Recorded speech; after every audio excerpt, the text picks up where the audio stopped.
Good morning दोस्तों, welcome to सोना classes. सोना क्लासेस में आपका स्वागत है। तो चलिए शुरू करते हैं।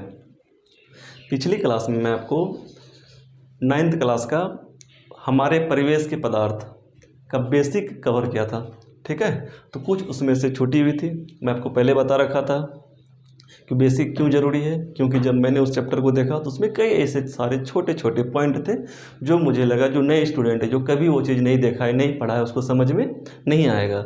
इसलिए उसको कवर करने के लिए मैं आज थोड़ा सा और बचा हुआ है, जिसको मैं सारे नोट्स कर पहले लिख लिया हूँ टाइम बचाने के लिए, ठीक है। मैं इसको एक साइड से समझाते हुए चलूँगा। मैं आपको पहले बता रखा हूँ कि क्लास है जीरो से हीरो बनाने के लिए। जो बिल्कुल जीरो है उनके लिए भी ये क्लास है, समझ में आ रहा है ना। इसलिए मैं सबको साथ लेके चल रहा हूँ। तो चलिए देखते हैं क्या है क्षेत्रफल। आप लोगों ने क्षेत्रफल सुना है?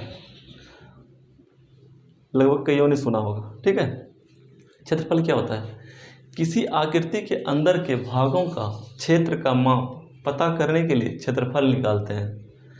देखिए क्या कर रहा है, किसी आकृति के, कोई भी आकृति ले लेंगे, ठीक है, के अंदर के भागों का क्षेत्रफल। आकृति किसको बोलेंगे? देखिए एक आकृति ऐसी होती है, एक ऐसा होता है, किसी भी प्रकार का हो सकता है। ये सब क्या है? आकृति है, नहीं है।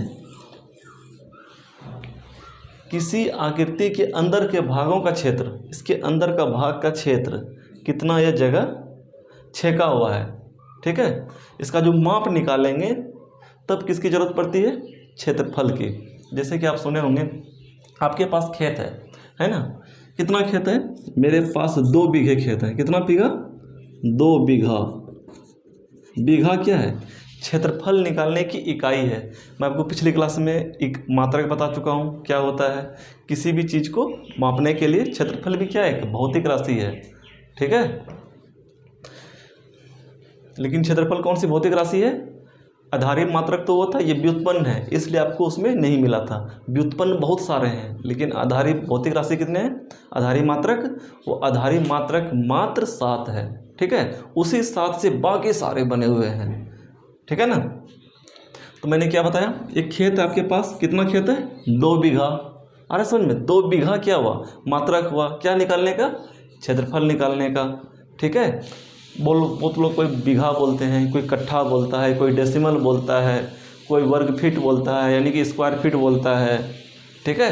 हिंदी में बोले तो वर्ग फीट, इंग्लिश में बोले तो स्क्वायर फीट। कोई मीटर स्क्वायर बोलता है, कोई किलोमीटर बोलता है, ठीक है।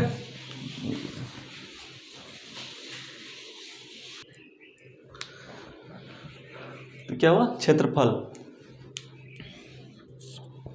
क्षेत्रफल में क्या मैंने बताया, किसी आकृति के अंदर के भागों का क्षेत्र का माप पता करने के लिए क्या करते हैं? क्षेत्रफल निकालते हैं। तो क्षेत्रफल अमूमन हमने ना अभी जनरली आपको बता देते हैं। जब मैथ पढ़ेंगे ना तो उसमें कई प्रकार की आकृतियाँ मिलेगी। त्रिभुज मिलेगा, आयत मिलेगा, वर्ग मिलेगा, समचतुर्भुज मिलेगा, समांतर चतुर्भुज मिलेगा, समलंब चतुर्भुज मिलेगा, कई सारे मिलेंगे। अभी मैं बस आपको समझाना चाहता हूँ कि क्षेत्रफल क्या है, ठीक है। तो एक छोटा सा उदाहरण लेके चलता हूँ। कौन सा? देख लीजिए।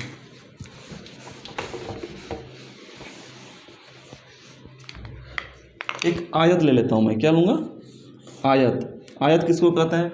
कई लोगों को समझ में नहीं आएगा, जो बच्चे पहली बार पढ़ रहे हैं, जो बिल्कुल जीरो है, ठीक है। तो मैं बता देता हूँ, एक ऐसा क्षेत्र जो क्या हो 90 डिग्री, यानी कि एक खड़ी एंगल के साथ बंद आकृति में हो, उसको क्या बोलेंगे हम? आयत। इसके आमने सामने भुजा क्या होती है? बराबर होती है। आयत में ये दोनों बराबर होगा और ये दोनों बराबर होगा। इसको क्या बोलेंगे हम? लंबाई।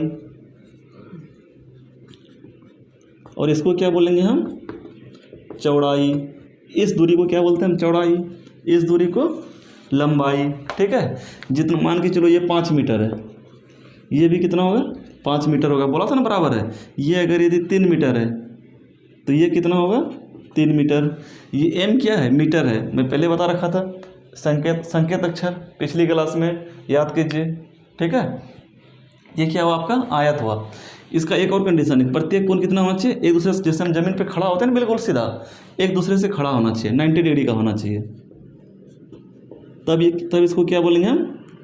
आयत, ठीक है। ये क्या हो गया? आपका आयत हो गया, आयत। अब मान के चलिए कोई आकृति है, आप अधिकतर खेत देखे होंगे, जो खेत होती है खेती करने वाली जिसमें फसल उगाते हैं, अधिकांश खेत आपको आयताकार मिलेंगे। अधिकांश 90% आपको कैसा मिलेगा? आयताकार मिलेगा। ठीक है। अब इसका क्षेत्रफल कैसे निकालेंगे? इसका क्षेत्रफल निकालने का तरीका देख लीजिए। ये लंबाई हुआ ना, और ये चौड़ाई, इस दोनों का आपस में क्या करते हैं? गुना कर देते हैं, तो ये क्षेत्र मेरा कवर हो जाता है। ठीक है। तो क्या निकल जाता है? क्षेत्र का माप निकल जाता है। बोले थे ना, क्षेत्र का माप पता करने के लिए क्षेत्रफल निकालते हैं। तो क्या करते हैं? लंबाई और चौड़ाई को गुना कर देंगे, क्या निकल जाएगा? आयत का क्षेत्रफल। तो आयत का क्षेत्रफल क्या होगा? आयत का क्षेत्रफल होगा लंबाई गुना चौड़ाई। तो अब आप बताइए, इसमें लंबाई कितना है? 5 मीटर। चौड़ाई कितना है? 3 मीटर। इसका क्षेत्रफल कितना हुआ?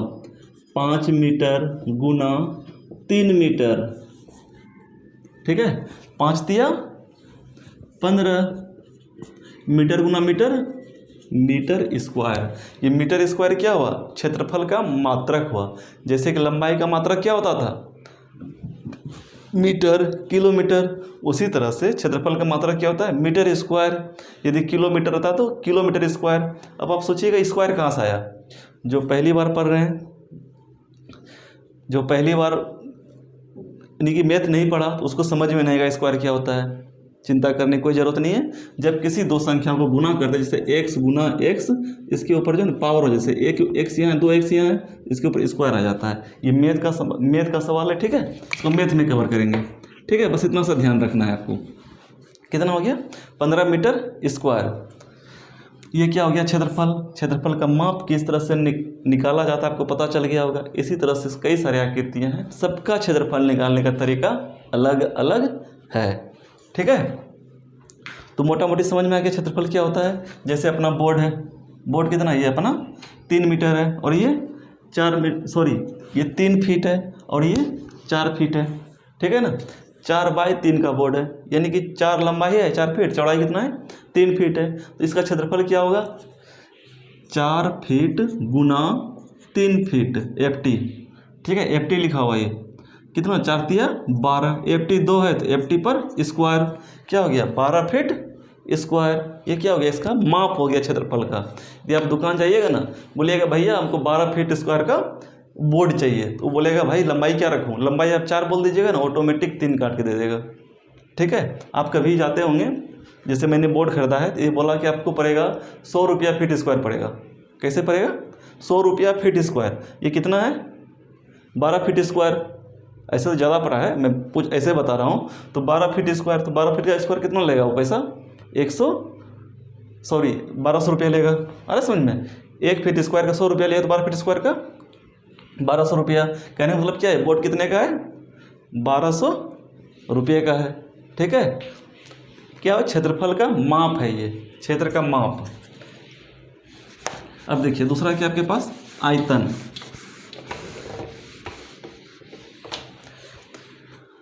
किसी वस्तु के अंदर किसी पदार्थ को धारण करने की क्षमता को क्या बोलते हैं? आयतन। ठीक है।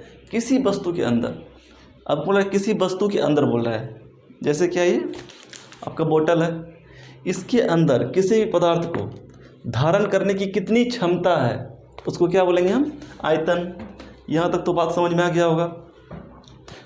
अब देखिए, धारण करने की क्षमता, बात समझिएगा, वो कितना किसी चीज़ को रख सकता है, उसकी कैपेसिटी मापना है। उसमें क्या नापते थे? किसी भी आकृति का क्षेत्र मापते थे। इसमें क्या मापेंगे? कि किसी पदार्थ, क्या बोलते हैं, किसी वस्तु के अंदर कोई पदार्थ को धारण करने की क्षमता मापेंगे, कितना वो अपने अंदर धर सकता है, यानी कि रख सकता है। जब वो कैपेसिटी का माप निकाल लेंगे तो क्या हो जाएगा? वो आयतन हो जाएगा। ठीक है। वो जो होता है आपका क्षेत्रफल प्लेन में होता है। प्लेन मतलब सतह में, हमेशा सतह की आकृति का ही क्षेत्रफल निकलेगा। ठीक है। और ये जो होता है आपका, जो आयतन निकालते हैं वो 3D का होता है। 3D मतलब जैसे कि हम लोग 3D में चल रहे हैं, सतह पे नहीं है ना, सतह में थोड़ा लेटे हुए हैं, बिल्कुल चिपटा हुआ को क्या बोलते हैं? 2D बोलते हैं। जैसे ये सतह है ना, ये 2D बोला जाता है। और जब थोड़ा सा आ जाएंगे खुले में, ऐसे ऐसे चलने लगेंगे, क्या हो जाएगा इसमें 3D हो जाएगा। 2D क्या होता है, 3D होता है, उसका नाम क्यों पड़ा है, कैसे पड़ा है, सब कुछ बताएंगे, लेकिन अभी नहीं, मैथ क्लास में तो लंबा चला जाएगा ये, ठीक है। बस इतना समझना है, 2D सतह में होता है और 3D बिल्कुल जैसे हम लोग नहीं हैं हवा में तैर रहे हैं आराम से, वो क्या आपका 3D हो गया। तो ये भी क्या है आपका सतह पे नहीं है, ये बिल्कुल उभरा हुआ है, निकला हुआ है, ठीक है। इसमें कितना पानी आ सकता है बता सकते हैं आप? 1 लीटर का बोतल है, सबको पता है। 1 लीटर, लीटर क्या है आपका आयतन मापने का एक यूनिट है, मात्रक है, ठीक है। तो देखिए मान के चलिए एक हम वो बना लेते हैं हौद,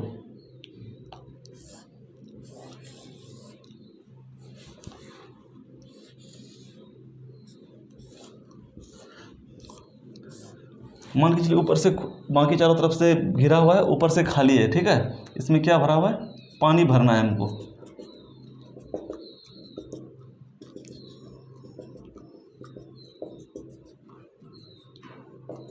ठीक है। इसमें पानी भरना है, पूरा फुल करना है, इस किसमें चकुट्ठादार जो ना तो बर्तन, उसमें क्या करना है हमको पानी भरना है।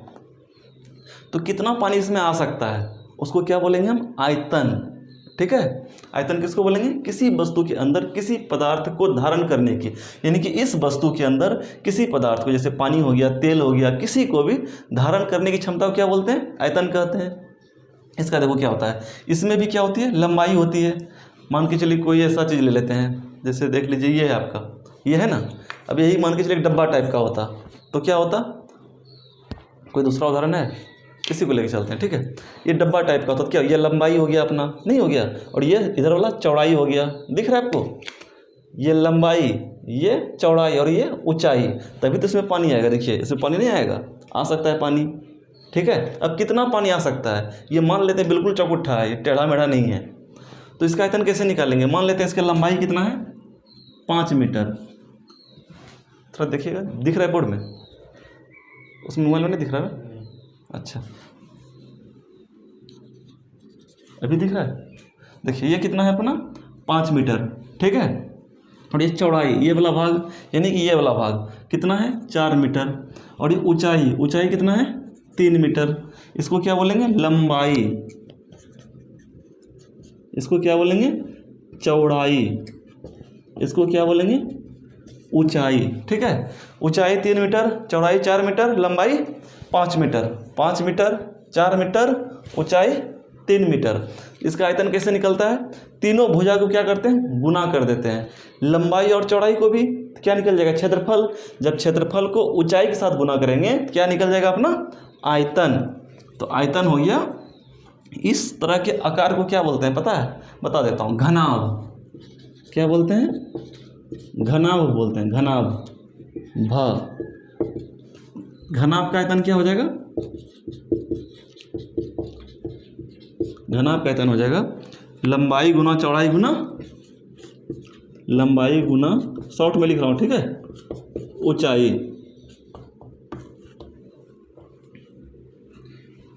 आया समझ में, लंबाई गुना चौड़ाई गुना ऊंचाई निकाल देंगे तो क्या निकल जाएगा आयतन निकल जाएगा। लंबाई कितना है 5 मीटर गुना चौड़ाई कितना है 4 मीटर, ऊंचाई कितना है दिख रहा है ना 3 मीटर, सबको गुना करेंगे, 5 चौक 20, 20 तिया 60 हुआ, मीटर गुना मीटर, कितना मीटर, उधर 2 था तो 2 लिखते थे ऊपर में, यहाँ 3 है तो 3 देंगे, अरे समझ में। तो 60 मीटर क्यूब, जैसे उधर 2 था ऊपर में तो क्या बोलते थे स्क्वायर, 2 को स्क्वायर बोला जाता है, ठीक है। और यहाँ 3 है, 60 मीटर पावर 3, तो इसको क्या बोलते हैं क्यूब, ठीक है, 60 मीटर क्यूब होगा, यानी कि 60 m⁻³ क्यूब भी बोला जाता है, ठीक है ना। 3 को क्या बोला जाता है क्यूब, CUBE, ठीक है। तो ये क्या हो गया आपका आयतन, आयतन का मापने का मात्रक हो गया, क्या हो गया मीटर क्यूब। ये क्या हो गया आपका व्युत्पन्न मात्रक हो गया, क्योंकि ये आधारी मात्रक पे निर्भर कर रहा है। आधारी मात्रक कौन है मीटर, 3 आधारी मात्रक को मिलाए तब जाके बना है एक व्युत्पन्न मात्रक।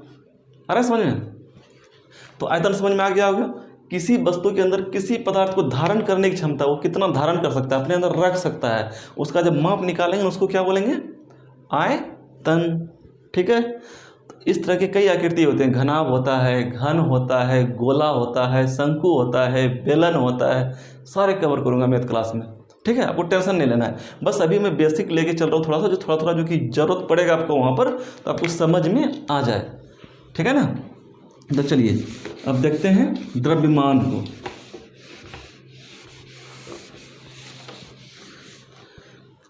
किसी वस्तु में, समझ चल रहा है, किसी वस्तु में विद्यमान द्रव्य के संपूर्ण परिमाण को उस वस्तु का द्रव्यमान कहते हैं। देखिए कोई भी वस्तु ले लिए हम, ये वस्तु ले लिए हम, ठीक है, कि संपूर्ण परिमाण को किसी वस्तु में द्रव्य के, क्या बोले, किसी वस्तु में द्रव्यमान, द्रव्य के संपूर्ण परिमाण को, कोई वस्तु है इसमें विद्यमान द्रव्य, जितना भी द्रव्य, द्रव्य क्या होता है, एक तरह से पदार्थ है। ठीक है, इसमें जितना भी मटेरियल है, ठीक है, संपूर्ण परिमाण को, इसका जो परिमाण निकलेगा उसको क्या बोलेंगे, वस्तु का द्रव्यमान। बीच में क्या है, इसका द्रव्य खोखला हो गया है, इसका वजन क्या हो जाएगा, यानी द्रव्यमान क्या हो जाएगा, कम हो जाएगा। अरे समझ में, तो द्रव्यमान को हम किससे सूचित करते हैं, इसका मात्रक क्या था, ये क्या है, आधारी मात्रक है। भौतिक राशि है, कौन सा मात्रक है ये, आधारी। इसको किस में करते हैं, इसका ऐसा ही मात्रक क्या था, इसका द्रव्यमान का ऐसा ही मात्रक था kg, किलोग्राम, यानी कि इसके इसमें जो विद्यमान द्रव्य है ना, उसके संपूर्ण परिमाण को, ठीक है, संपूर्ण परिमाण को जब व्यक्त करेंगे तो उसको क्या बोलेंगे हम, द्रव्यमान। अरे समझ में, जैसे कि मान के चलिए आपको दूसरा चीज़ ले लेते हैं, यही ले लिए हम, इसका द्रव्यमान निकालेंगे। इसमें कितना पदार्थ विद्यमान है, कोई ऐसा पदार्थ हो सकता है जो, जैसे कि क्या बोलते हैं, जिसका घनत्व कम हो, घनत्व मतलब कि खोखला टाइप का नहीं होता है, जैसे रुई, उसका क्या होगा द्रव्यमान, और की अपेक्षा में यदि इतना हम रुई ले लें, जितना बड़ा टेस्टर है, तो किसका वजन ज़्यादा होगा, इसका ज़्यादा होगा, क्योंकि जो उसमें विद्यमान द्रव्य है वो क्या है, इसके तुलना में कम है। ठीक है, आ रहा समझ में। तो कहने का मतलब है किसी वस्तु में विद्यमान द्रव्य, जितना भी उसके अंदर द्रव्य है विद्यमान, के द्रव नहीं, द्रव होता है एक पानी, वो वाला नहीं समझिएगा, ये द्रव्य है, एक तरह से पदार्थ ही है। ठीक है, कि संपूर्ण परिमाण को उस वस्तु का द्रव्यमान कहते हैं। ठीक है, इसको तो बताने की जरूरत नहीं कि इसका मात्रक क्या होता है, कैसे मापा जाता है, इसको तराजू से मापा जाता है ना। देखिए अब दूसरा, घनत्व, किसी द्रव्य के इकाई आयतन के द्रव्यमान उसका घनत्व कहलाता है। मान के चलिए कोई द्रव्य है ना, इकाई आयतन में, इकाई आयतन मतलब, चलिए देखते हैं इकाई आयतन किसको बोलेंगे। मान के चलिए कोई बर्तन है, 1 मीटर ऊंचाई, 1 मीटर चौड़ाई, 1 मीटर लंबाई।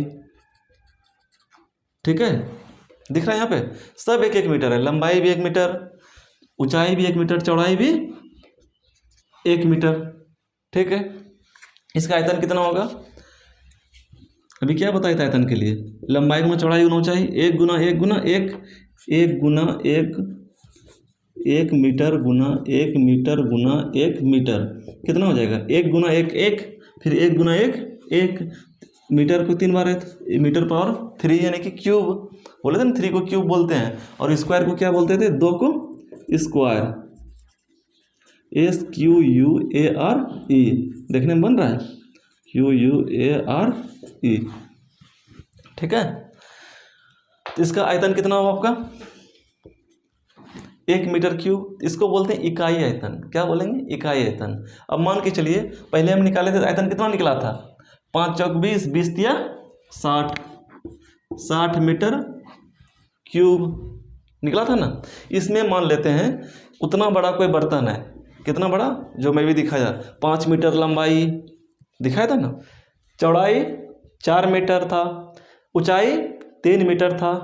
तो आयतन का हम क्या बताए थे, लंबाई गुना चौड़ाई गुना ऊंचाई, तो कितना हो जाएगा, 5 चौक 20 तिया 60, वही मैं यहाँ 60 लिख रखा हूँ। ये क्या हुआ, मान चलो कोई ऐसा बर्तन है, मैं बता दिया उसकी लंबाई कितना था, 5, चौड़ाई 4, ऊंचाई 3, तो उसका आयतन 60 मीटर क्यूब हुआ। यदि मान लेते हैं उसका वजन होगा, उतने बड़े बर्तन का वजन, द्रव्यमान, यदि मान लेते हैं हम कि 180 kg है, कितना है 180 kg।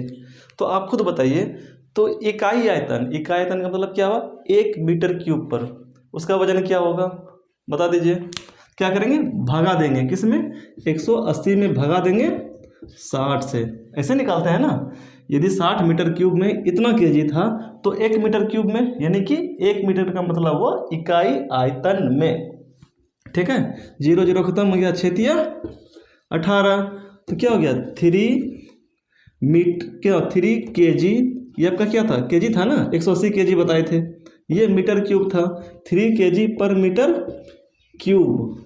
ये क्या हो गया आपका, इसी को बोलते हैं घनत्व। ये लिखने का एक तरीका है, क्या तरीका है, जब ऐसे लिखते हैं ना तो इसका मतलब होता है कि क्या बोलते हैं, इकाई आयतन में, यानी कि इकाई मीटर क्यूब में कितना केजी है 3 kg है। ठीक है ना, इकाई आयतन में कितना द्रव्यमान है, पर का मतलब यही होता है। ठीक है, जैसे कि आपने देखा होगा मीटर प्रति सेकेंड, 1 सेकेंड प्रति मतलब प्रति 1 सेकेंड, यानी कि 1 सेकेंड में मीटर, कितना मीटर, जितना भी लिखा होगा।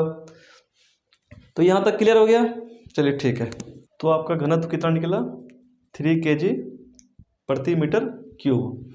इसका मतलब क्या हुआ कि यदि कोई इकाई आयतन ले रहे हैं हम, 1 मीटर लंबाई, 1 मीटर चौड़ाई, 1 मीटर ऊंचाई, तो उसका वजन कितना होगा, यानी द्रव्यमान कितना होगा 3 kg। ठीक है, इसी को क्या बोलेंगे, घनत्व। तो कहने का मतलब क्या हुआ, देख लीजिए, घनत्व बराबर हो गया आपका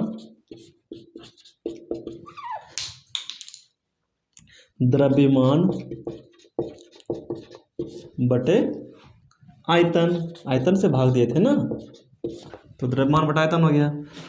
यानी क्या होता है, यदि द्रव्यमान कैसा है, मात्रा क्या होता है केजी, इसका क्या होता है मीटर क्यूब होता है ना। द्रव्यमान को किससे मापते हैं, केजी से। आयतन को किससे मापते हैं, बताए थे ना, लंबाई गुना चौड़ाई गुना ऊंचाई, और दूरी कैसा है, मात्रा क्या है मीटर, तो मीटर गुना मीटर गुना मीटर, मीटर क्यूब हो गया। तो क्या होगा इसका मात्रक केजी प्रति मीटर क्यूब, इसका मात्रक घनत्व का। ये मैं कोशिश कर रहा हूँ आपको ऊपर ऊपर थोड़ा सा टच करने का, ज़्यादा डीप में नहीं जा रहा हूँ, इसमें भी बहुत कुछ होता है। अभी जितना कुछ बताया हूँ ना, बस आपको टच करते हुए जा रहा हूँ कि आपको थोड़ा सा समझ में आए, जब मैं आगे पढ़ाऊँ तो ये होता क्या है। ठीक है ना, तो चलिए देखते हैं। तो घनत्व अपना कंप्लीट हो गया, और कुछ शायद देखा था मैंने, क्या था उसमें, ऊर्जा था एक। ऊर्जा को देख लेता हूँ थोड़ा सा।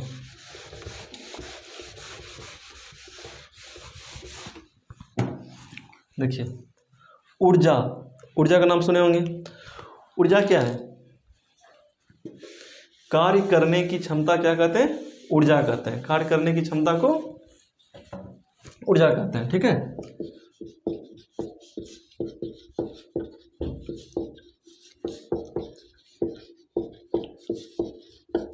सारा पीडीएफ आपको मिल जाएगा टेलीग्राम पे।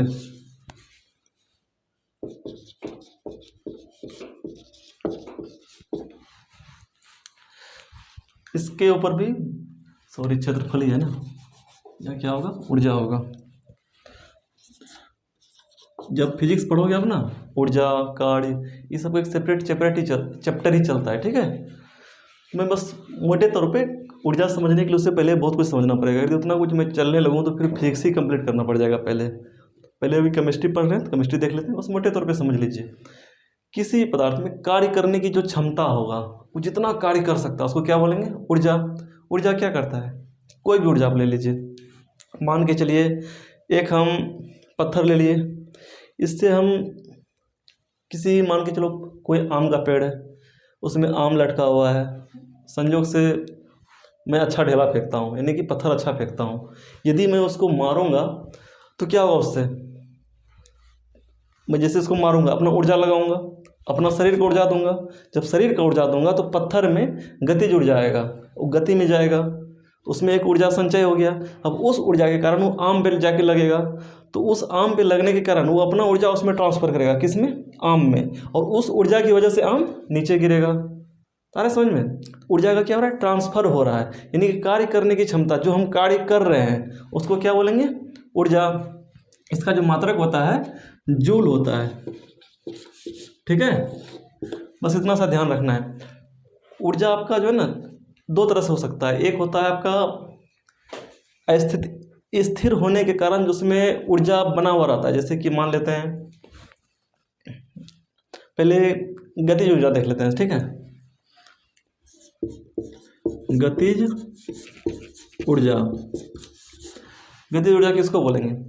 आपको भी बताया ना, पत्थर लिए फेंके तो उसमें कौन सा ऊर्जा आया? गतिज ऊर्जा आया। वो जब तक गति है उसमें ऊर्जा है कुछ काम करने की। वो जो काम कर सके, वो क्या काम कर सकता है? किसी के सिर पे मारेंगे तो सर फोड़ सकता है, समझ रहे हो? किसी के आँख में मारेंगे तो आँख फोड़ सकता है, आम में मारेंगे तो आम तोड़ सकता है, ठीक है। यदि वही चीज़ हम पत्थर ना फेंक के कोई बम ले लिए, यदि बम को कहीं फेंकेंगे तो हो सकता है किसी का घर उड़ा सकता है। यदि 100 आदमी खड़ा है, 100 आदमी का भीड़ है तो उसको उड़ा सकता है, ठीक है। मान के चलो कोई बम है, कोई स्थिर, जब तक स्थिर रहेगा तो क्या वो फटेगा? नहीं, उसमें ऊर्जा देना पड़ेगा। कौन सा? गतिज ऊर्जा, ठीक है ना। तो क्या हो गया? गतिज ऊर्जा हो गया। मोटे तौर पे बता रहा हूँ, ये भी उतना मैं शुरू से जीरो से भी नहीं ले जा रहा इसमें, बस एक खाली आपको समझना है गतिज ऊर्जा क्या होता है। गति के कारण जो ऊर्जा उत्पन्न होता है उसको क्या बोलेंगे? गतिज ऊर्जा। दूसरा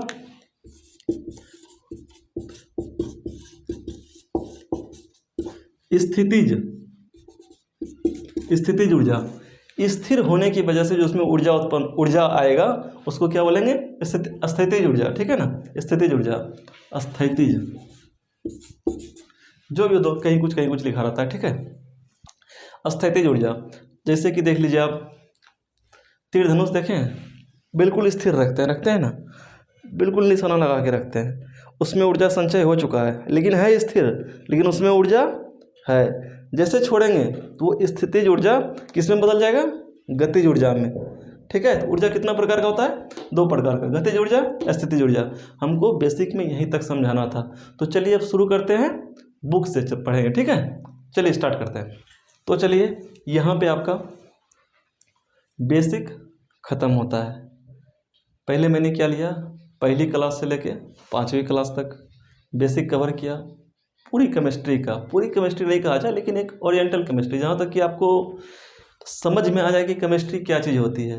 अब उसी को उसको अच्छी तरह से पढ़िएगा, याद रखिएगा। और जो 50 में दे रखा था ना तत्व, जो शुद्ध पदार्थ होता है, उनको भी रख लीजिएगा, क्यों आगे अब सबका जरूरत पड़ता रहेगा, ठीक है। अब उतना हल्का नहीं होगा, मैं उसको हल्का बना के पढ़ाया था आपको, ठीक है।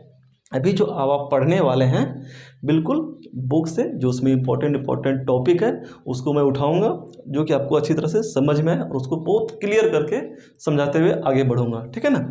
जो कि आपके कंपटीशन के पॉइंट ऑफ व्यू से, एग्जाम के पॉइंट ऑफ व्यू से क्या हो, बहुत इम्पोर्टेंट हो। यदि आप देखिए, साइंस क्या चीज़ है, साइंस पहले आपको समझना पड़ेगा। इसका पढ़ने का कई तरीका है। कुछ स्टूडेंट क्या करता है, गया अपना लूसेंट का जो प्रचलित बुक है अपना, देखे होंगे, लूसेंट का लास्ट का उठाया, पूरा पकड़ के रट लिया। अब गया पेपर देने एग्जाम में, वो तो रट लिया है, यदि थोड़ा सा भी क्वेश्चन घुमा दे, आपने तो समझ के पढ़ा नहीं है। जब समझ के नहीं पढ़ा तो आप सोच लीजिए आपका क्या हाल होने वाला है। तो आप भी वहाँ पर ऐसे घूम जाइएगा, इसलिए आपको नहीं घूमना है, ठीक है। जो भी पढ़ना है समझ के पढ़ना है। बिल्कुल, ये आपका जो साइंस का जो सिलेबस होता है ना, जितना कि आपका रेलवे ड्राइवर, ग्रुप डी, कहीं भी 10th लेवल तक का चुटकी मुड़ेगा, ठीक है। चलिए देखते हैं। मैंने पहले आप लोगों को पदार्थ पढ़ा रखा हूँ ना। वो मैं क्या बताया था, यदि याद हो तो मेरा अपना पॉइंट ऑफ व्यू था कि कोई बच्चा अगर यदि पहली बार पदार्थ को अपने सामने रखे, यानी कि उसको पढ़ाऊँ तो कैसे समझेगा। यदि मैं यही उदाहरण उस टाइम, यही परिभाषा उस टाइम दे देता, मैं याद है पीछे क्या परिभाषा लिखाया था, जिससे हम नंगी आंखों से देख सकते हैं उसको क्या बोलते हैं, पदार्थ, और जिससे अनुभव कर सकते हैं। ये तो भाई बचपन से हम लोग आंख से देखते हैं, अनुभव करते हैं, कितना ईजी हो गया। अब यदि मैं मान के चलो पहली बार पढ़ रहे हो, यदि मैं ये चीज़ बताता, कोई भी वस्तु जो कुछ स्थान घेरे, जिसमें द्रव्यमान एवं आयतन दोनों हो, ठीक है, क्या हो, द्रव्यमान एवं आयतन हो, और जो अवरोध उत्पन्न करे, क्या कहलाता है, पदार्थ कहलाता है। आप भी इसको एक बार पढ़िएगा तो समझ में नहीं आएगा, 2-4 बार पढ़िएगा ना, इतना पढ़ने के बाद तब समझ में आएगा, अच्छा ये कह रहा है। वो हमको भी लगता है फिर भी मुश्किल है समझना। और जिस टाइम आप केमिस्ट्री शुरू किए थे, उस टाइम मैं इसको लेके चला जाता आपके सामने, क्या होता, आराम से नींद आता, बोलते चलो हटाओ इसको, ठीक है। तो चलिए तो इसको अब समझते हैं। अब तो प्रॉपर तरीके से समझना पड़ेगा। एक तो बच्चे की तरह हंसते खेलते हुए जैसे पढ़ाना चाहिए था, शुरू से एक बेसिक बना के वो आपको बेसिक तैयार कर चुका हूँ। बीच बीच में जहाँ भी बेसिक की जरूरत पड़ती रहेगी आपको मैं वो बेसिक का घूंट पिलाता रहूँगा, ठीक है। तो चलिए देखते हैं। पदार्थ उस टाइम बताया था जो जिसे हम नंगी आंखों से देख सकते हैं। मैं पहले बता रखा हूँ, हमेशा मैं पीछे से उठाऊंगा, इसलिए आप पीछे अच्छी तरह से पढ़ के रखिएगा, ठीक है। सेम उसी को देख के चलिए, मन में उस चीज़ उस बात को बिठा लीजिए। कोई भी वस्तु जो कुछ स्थान घेरे, जैसे मैं इसको देख सकता हूँ, ये क्या है, ये क्या करता है, स्थान घेरता है। कहीं पे भी रख देंगे ना तो स्थान को छेक लेगा, घेर लेगा, समझ रहे ना। कोई भी वस्तु, जितना भी वस्तु है उसी को हम पदार्थ बोलेंगे जो क्या करे, स्थान छेक ले। क्या स्थान छेक पाए, छेकेगा, छेकेगा यानी घेरेगा। जिसमें द्रव्यमान हो, जिसमें क्या हो, द्रव्यमान, वजन हो, समझ रहे हैं ना, वजन। जिसमें क्या हो, द्रव्यमान हो एवं आयतन हो। आयतन मतलब उस कुछ रखने की जगह छेकता हो। आयतन बताए थे ना अभी, जस्ट अभी बता रखा हूँ। आयतन किसको बोलेंगे, जो कि थोड़ा सा जगह छेके। जगह छेके मतलब क्या बोलते हैं, आयतन, समझ रहे हैं ना। एवं क्या, द्रव्यमान एवं आयतन हो, और जो अवरोध उत्पन्न करे। जैसे ये क्या करेगा, अवरोध उत्पन्न करेगा। यदि यहाँ पर टांग दिया हम चलेंगे तो क्या हो गया, अवरोध उत्पन्न किया। यदि यहाँ पे किसी चीज़ को ले जाएंगे क्या करेगा, अवरोध उत्पन्न करेगा। अवरोध का मतलब क्या होता है, मान के चलो ये सड़क है, बीच में पत्थर रख दिए, ठीक है।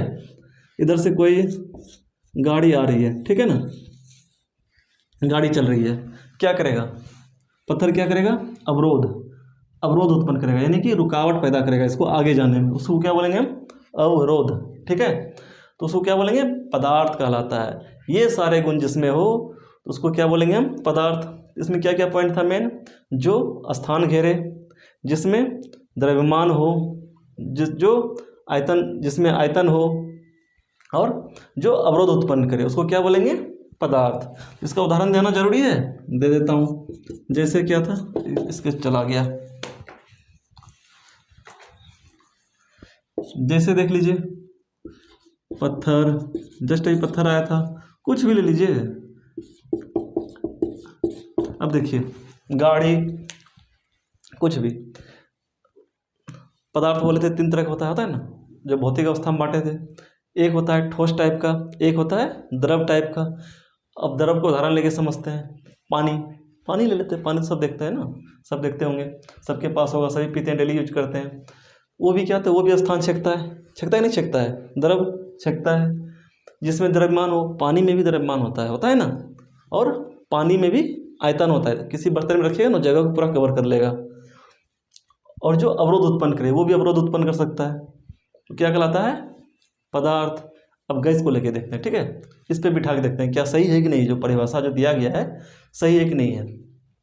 कोई भी वस्तु जो कुछ स्थान घेरे, गैस भी स्थान छेकता है, पता है। अभी हम लोग वायुमंडल में है, वायु पूरी तरह से घेरा हुआ है, नहीं घेरा हुआ है। आप सिलेंडर में, आप देखना एक चीज़, एक काम करना, सिलेंडर है ना, सिलेंडर में भी गैस भरा हुआ है ना। क्या भरे हुए हैं हम, गैस। वजन तो है ना उसमें। खाली सिलेंडर का वजन कितना होता है,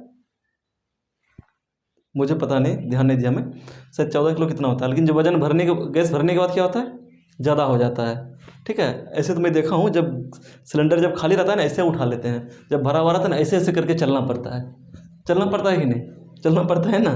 तो कहने का मतलब क्या है, उसमें भी वजन होता है, ठीक है, एवं आयतन हो। और क्या हो, आयतन नहीं बोलते हैं, इतना लीटर हमको गैस चाहिए। जैसे कि मान के चलिए, कोई छोड़िए, लीटर को छोड़ दीजिए, कोई बर्तन है उसमें गैस डाल दिए, जगह छेका कि नहीं छेका, छेका ना, जो जगह छेके उसको क्या बोलेंगे, आयतन। उसमें भी क्या होता है, आयतन होता है, वो भी अवरोध उत्पन्न करता है, ठीक है। अब कैसे अवरोध उत्पन्न करता है, एक बार आंधी आई थी यहाँ पे, जस्ट अभी 15-20 दिन पहले, सॉरी दिवाली के दिन ही आई थी। हम अभी जहाँ हैं वहाँ दिवाली के दिन आंधी थी। ऐसी आंधी आई थी, आंधी वाला हवा क्या है, गैस है। एक कदम चलने नहीं दे रहा था, पीछे ठेल रहा था, वो भी अवरोध उत्पन्न कर रहा है ना। कहने का मतलब है, ठोस द्रव गैस किसी भी अवस्था में हो कोई वस्तु, वो क्या कहलाएगा, पदार्थ कहलाएगा। यहाँ तक क्लियर हो गया होगा। अब तो उदाहरण, आप लोग तो माहिर हो, अब तो उदाहरण खुद ही देने की कोई ज़रूरत नहीं है, खुद ही ले लो। जो पहले बताएं, क्या था, ऑक्सीजन, और क्या था, जो भी हो आदि, ठीक है। तो चलिए अब देखते हैं एक और टॉपिक था उसके बाद, द्रव्य। द्रव्य किसको बोलते हैं? आप लोग को लगता है तो पता है हमको, वही द्रव्य जो पानी है। पानी द्रव्य नहीं है, वो वाला द्रव्य नहीं कि तेल को भी द्रव्य बोल दिए, पानी को द्रव्य बोल दिए, जो कि बहने की प्रवृत्ति होती है, वो वाला द्रव्य नहीं। वो द्रव अलग होता है। मीनिंग देखिए यहाँ पे, हम जो पहले बताए थे ये क्या था? द्रव। और ये क्या है? द्रव्यो संयुक्त द्रव्य। इसमें कन्फ्यूजन नहीं होना है, ठीक है, इस बात का ध्यान रखना है। द्रव्य एक तरह से क्या, एक पदार्थ है। बिल्कुल क्लियर करके समझाता हूँ, अब बुक पढ़ लो, समझ में नहीं आएगा, ठीक है।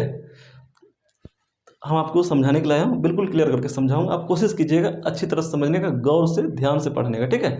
ध्यान को इधर उधर नहीं भटकाना है, क्योंकि थोड़ा सा लगेगा ही, थोड़ा सा ध्यान भटका दीजिएगा ना, ये आपको समझ में नहीं आएगा। है हार्ड नहीं है, हल्का। समझाऊंगा तो और हल्का कर दूंगा, समझने के बाद आपको और हल्का लगेगा। देख लीजिए क्या होता है। द्रव्य एक पदार्थ है जिसे किसी भी भौतिक प्रक्रिया की सहायता से पदार्थ के अन्य प्रकारों में विभक्त नहीं किया जा सकता।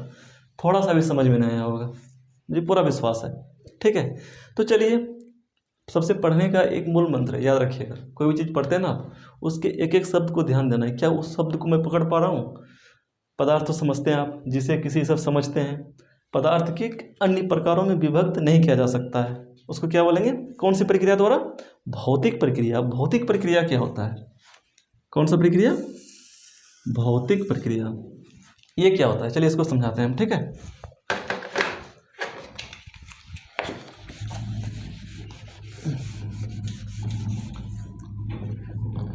कहाँ गया? द्रव्य में मिटा दिया क्या? जय हो। चलिए लिख देते हैं, उसमें क्या है? द्रव्य। देखिए, कोई भी पदार्थ जब मिलता है या अलग होता है, दो तरह से होता है। एक प्रक्रिया होता है रासायनिक प्रक्रिया, एक होता है भौतिक प्रक्रिया, ठीक है। रासायनिक प्रक्रिया में क्या होता है? जब उसको कोई दो पदार्थ को मिलाते हैं, बता रखा हूँ पहले, याद कीजिएगा, ठीक है। इसलिए मैं जो पढ़ाता हूँ ना, उसको कम से कम पीछे वाली क्लास को आप 5 बार तो रिवीजन कर ही डालो। वीडियो को एक बार समझ में नहीं आया, दोबारा देखो, ठीक है। आपके पीछे तो उपलब्ध है इस सारे लिस्ट में, दोबारा देखो। यदि समझ में आ गया हो अच्छी तरह से, कहीं कोई कन्फ्यूजन ना हो, उसको कम से कम 5 बार रिवीजन करो। 5 बार से एक बार भी कम नहीं। साइंस समझने की चीज़ है, जितना बार आप पढ़ोगे उतना अच्छी तरह से बार बार समझ में आएगा। कुछ नहीं लगेगा कि मेरा माइंड विकसित हो रहा है, ठीक है ना। विकसित करने के लिए रिवीजन बहुत ही ज़्यादा ज़रूरी है, ठीक है। यदि अभी तक आपने रिवीजन नहीं किया, कृपया प्लीज़ यहाँ पर वीडियो को पॉज कीजिए, पीछे जाके रिवीजन कीजिए, उसके बाद यहाँ से आगे कीजिए, ठीक है ना। केमिस्ट्री बहुतों को इसलिए समझ में नहीं आता कि उसका पढ़ने का सही तरीका क्या है, ठीक है ना। तरीका आपको अपनाना पड़ेगा। चलिए देखते हैं, तो हम कहाँ थे? प्रक्रिया। कोई भी चीज़ जो बनता है दो तरह से, यानी कि दो तरह से मिलाते हैं। एक होता है रासायनिक प्रक्रिया, एक होता है भौतिक प्रक्रिया। रासायनिक प्रक्रिया में क्या होता है, जो मैं पहले बता चुका हूँ, कि जब कोई दो नया पदार्थ मिलेगा, जब किसी दो पदार्थ को, दो तत्व को मिलाएंगे, ये निश्चित अनुपात है, जैसे मिलाएंगे रासायनिक प्रक्रिया में, उससे एक नया पदार्थ बनेगा। क्या बनेगा? नया पदार्थ, बिल्कुल ही नया पदार्थ, जो कि इन दोनों पदार्थों के गुण से वो बिल्कुल भिन्न होगा। जैसे देख लीजिए, मान के चलिए ए कोई पदार्थ है, बी कोई पदार्थ है, दोनों को मिला दिए, तीसरा क्या बनेगा? सी। ये जो होगा इनसे बिल्कुल ही अलग होगा। ये इसको क्या बोलेंगे? रासायनिक प्रक्रिया। इनके गुण से इसका गुण जो होगा बिल्कुल ही भिन्न होगा। तो इस अवस्था में क्या बोलेंगे? वो रासायनिक प्रक्रिया, यानी कि रासायनिक अभिक्रिया हुआ है, रासायनिक प्रक्रिया द्वारा अभिक्रिया हुआ है। अब देखिए भौतिक प्रक्रिया क्या होता है। इस पे जब रासायनिक अभिक्रिया पढ़ेंगे तो और डीप से पढ़ाऊंगा, उसका एक सेपरेट चैप्टर ही है। बस अभी समझाने के लिए मैं आपको बताया कि भौतिक और रासायनिक क्या है, ठीक है। अब भौतिक देख लीजिए, भौतिक में क्या है, जैसे कि मान लेते हैं आप पानी प्लस चीनी मिला दीजिए, जब उस क्या बनेगा? आपका घोल बनेगा। क्या बोलते हैं उसको? शरबत, विलियन, जो भी बोलिए आप। उस शरबत जो है उसको पी के देखिएगा, उसमें चीनी का भी आपको स्वाद आएगा कि नहीं आएगा? मीठा लगेगा ही लगेगा। आप सूखा चीनी खा के देखिएगा, ठीक है। फाँक के देखिएगा सूखा चीनी। उसके बाद शरबत फाँक के देखिए, सॉरी शरबत फाँका नहीं जाता, पिया जाता है, ठीक है ना। शरबत पी के देखिएगा, ठीक है। पानी प्लस चीनी दोनों को मिलाइए, जब शरबत बनेगा उसको आप टेस्ट कीजिएगा ना, तो आपको दोनों का स्वाद मिलेगा उसमें। यानी कि कोई नया पदार्थ नहीं बना हो, नाम चेंज हो गया, लेकिन उसका गुण कुछ ना कुछ इसमें रहा, कुछ ना कुछ क्या पूरे रहता है, दोनों का मिला हुआ क्या बोलते हैं, गुण। तो उसको क्या बोलेंगे, भौतिक प्रक्रिया द्वारा वो हुआ है, क्या हुआ है, भौतिक प्रक्रिया द्वारा मिला हुआ है, ठीक है। इसको हम सरल में क्या बोलते हैं, आसानी से, यानी कि भौतिक विधि से, भौतिक प्रक्रिया से इसको अलग भी कर सकते हैं। पानी और चीनी को कैसे करेंगे, बिल्कुल अलग हो जाएगा। उसमें आग क्या गर्म करते रहिए, ठीक है। जैसे देख लीजिए, इसमें क्या है, चीनी और पानी दोनों मिला हुआ है, चीनी और पानी, इसमें आग देते रहिए, ठीक है। पानी को जो ना एक क्लोज बर्तन डाल दीजिए, ठीक है, क्लोज बर्तन एक पाइप से जोड़ दीजिए, यहाँ एक बर्तन रख दीजिए। जब गर्म करेंगे तो वाष्प इधर जाएगा, इधर से होकर इधर पानी बनकर जमा होता चला जाएगा ना। इसमें क्या बच जाएगा लास्ट में, चीनी। पानी अलग हो गया, चीनी अलग हो गया, आए समझ में। इसको क्या बोलते हैं, भौतिक प्रक्रिया, ठीक है।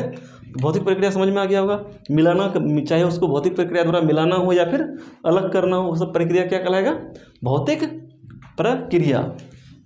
चलिए अब आपको समझ में आएगा हम आगे क्या बताना चाह रहे हैं। समझना है, द्रव्य का यूज आगे होता रहेगा, क्योंकि बेसिक एक तरह से, क्योंकि जब सोचिए आप केमिस्ट्री जब शुरू किए हैं तो सबसे पहले क्या पढ़ाएगा कोई केमिस्ट्री में, जो कि आपको आगे हमेशा यूज होता रहे रिपीट मोड में। इसलिए पहला क्लास को हल्के में ले लीजिएगा, थोड़ा सीरियस होकर पढ़ना है, ठीक है। समझना है थोड़ा सा, यहाँ तक समझ में आया। द्रव्य क्या है, एक पदार्थ है, पहले बता रहा है, द्रव्य एक पदार्थ है। जितना भी पदार्थ है उसमें से द्रव्य भी क्या है, एक पदार्थ है, जिससे हम, चलिए वो तो छोड़ दीजिए, जिसे देख सकते हैं, जो स्थान घेरे, जिसमें द्रव्यमान आयतन हो, जो भी हो, ये भी क्या है, एक पदार्थ है। जो भी द्रव्य होगा वो एक पदार्थ है। उसको नहीं बताना जा रहा हूँ, बता रहा हूँ अभी कि द्रव्य है क्या, द्रव्य भी क्या बोलते हैं, उदाहरण नहीं दे रहा हूँ, क्योंकि थोड़ा सा भी पहले इसको देखना है। बस इतना समझना, द्रव्य क्या है, एक पदार्थ है, जिसे किसी भी भौतिक प्रक्रिया की सहायता से, किसी भी भौतिक प्रक्रिया, ठीक है, की सहायता से अन्य प्रकारों में विभक्त नहीं किया जा सकता है। अच्छा ठीक है, बताइए, छोड़िए चीनी, छोड़िए, नमक ले लीजिए। नमक किसका बना होता है, बता रखा हूँ पहले, सोडियम और क्लोरीन का बना होता है ना। क्या हम किसी भौतिक प्रक्रिया द्वारा गर्म उरम करके या किसी भी छोटा मोटा तरीका से, भौतिक प्रक्रिया उसी सिंपल तरीका से, क्या हम नमक को सोडियम और क्लोरीन में अलग कर सकते हैं, नहीं कर सकते हैं, ठीक है। तो नमक क्या हो गया आपका, द्रव्य हो गया, ठीक है। पहले लिखा हुआ है, देखिए, द्रव्य एक पदार्थ है जिसे किसी भी भौतिक प्रक्रिया की सहायता से पदार्थ के अन्य प्रकारों में विभक्त नहीं किया जा सकता। अब आपको समझ ये लग रहा होगा कि नमक है तो आखिर कौन सा ऐसा पदार्थ है जिसे कि हम विभक्त कर सकते हैं, तो वो क्या होगा, द्रव्य नहीं होगा। जिसे हम विभक्त कर सकते हैं वो क्या होगा, पदार्थ नहीं होगा, ठीक है। तो यहाँ पर क्या हो गया आपका, नमक हो गया। चीनी ले लीजिए, चीनी क्या है, पदार्थ है ना, लेकिन ये भी एक द्रव्य है। क्यों, इससे हम कोई दूसरा चीज़ नहीं निकाल सकते, ठीक है। जैसे देख लीजिए, अब देखिए, ये तो आपको समझ में आ गया, ध्यान में रखिएगा बस। जिससे कि भौतिक प्रक्रिया की सहायता से हम, यानी कि सिंपल तरीके से, सिंपल विधि से किसी को अलग नहीं कर सकते, विभक्त नहीं कर सकते, उसको क्या बोलेंगे, द्रव्य। द्रव्य का उदाहरण क्या हो गया आपका, बिल्कुल ध्यान में रखना है, नमक, चीनी, ठीक है। अब देखिए, अब कौन सा ऐसा पदार्थ जो द्रव्य नहीं है, जय हो गौ माता। दूध, दूध क्या है, द्रव्य नहीं है, द्रव है, समझिएगा, द्रव्य नहीं है। द्रव्य अलग है, द्रव अलग है, क्लियर है। द्रव्य क्या होता है, द्रव्य क्या होता है, क्लियर है ना।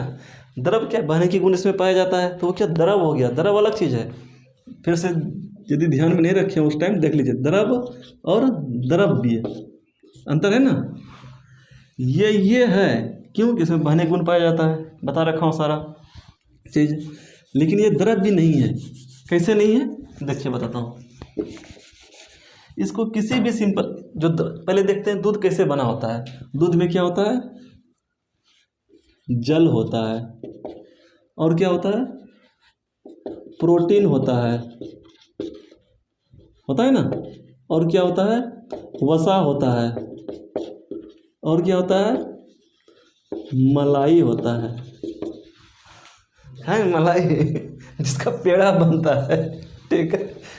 मलाई पेड़ा नहीं होता, निकलता है दूध को जब जलाइएगा ना तो पेड़ा बनेगा, ठीक है ना। पानी अलग हो जाएगा, पेड़ा अलग हो जाएगा। सिंपल तरीके से क्या हो गया, गर्म किए, पानी अलग मलाई अलग, ठीक है। उसी मलाई में प्रोटीन और वसा होता है। आ समझ में। तो कहने का मतलब क्या है, दूध द्रव्य नहीं है, ठीक है, लेकिन पदार्थ है। दूध भी पदार्थ है, नमक भी पदार्थ है, लेकिन नमक द्रव्य है, दूध द्रव्य नहीं है। यहाँ तक क्लियर हो गया। चलिए ठीक है, आगे बढ़ते हैं। तो यहाँ तक समझ में आया, हम बुक पे चढ़ चुके हैं। इसका मतलब है कि आप बेसिक को पार कर चुके हैं, ठीक है। आज का क्लास यहीं तक रहने देते हैं, फिर कल शुरू करते हैं इससे आगे, ठीक है फिर।